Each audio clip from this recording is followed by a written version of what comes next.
জনাবে রাসূলুল্লাহ সাল্লাল্লাহু আলাইহি ওয়াসাল্লাম বলেন, as-salatu মিফতাহুল জান্নাহ, নামাজ হলো জান্নাতের চাবি।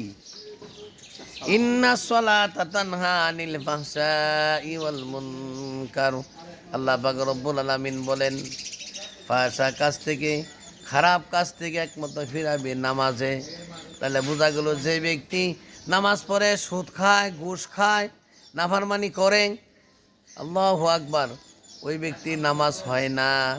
নিজের নামাজ নিজেই তো বোঝা যায়। হ্যাঁ, জি জি আপনার নামাজটা হইতেছে কিনা আপনি নিজেই বুঝতে পারবেন। জি জি জি আপনি সুদ খান, ঘুষ খান, আবার নামাজ পড়েন, তাহলে আল্লাহর কোরআনে বলছে, ইন্না সলাতা তানহা আনিল ফাহশাই ওয়াল মুনকার, ফাহশা কাজ থেকে, খারাপ কাজ থেকে একমাত্র ফিরাবে নামাজে।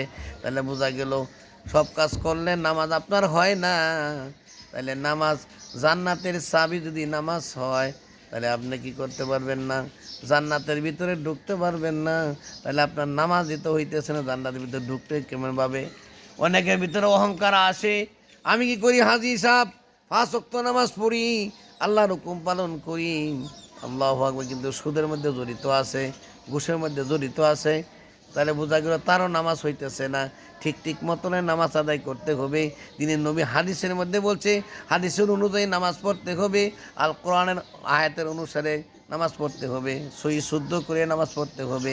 আল্লাহ পাক রব্বুল আলামিন আমাদের সকলকে সহি শুদ্ধ করিয়া নামাজ পড়ার জন্য বিধান করিয়া দেও, আর হালাল খাওয়ার জন্য তুমি বিধান করো, আর ফাহশা কাজ থেকে, খারাপ কাজ থেকে আল্লাহ পাক রব্বুল আলামিন দূরে থাকার জন্য তৌফিক দান করুক। সকলে বলেন আমিন। আসসালামু আলাইকুম ওয়া রাহমাতুল্লাহি ওয়া বারাকাতুহু। ওয়ালাইকুম ওয়ালাইকুম আসসালাম আসসালাম ওয়া ওয়া রাহমাতুল্লাহি ওয়া রাহমাতুল্লাহি বারাকাতুহু। ওয়া বারাকাতুহু।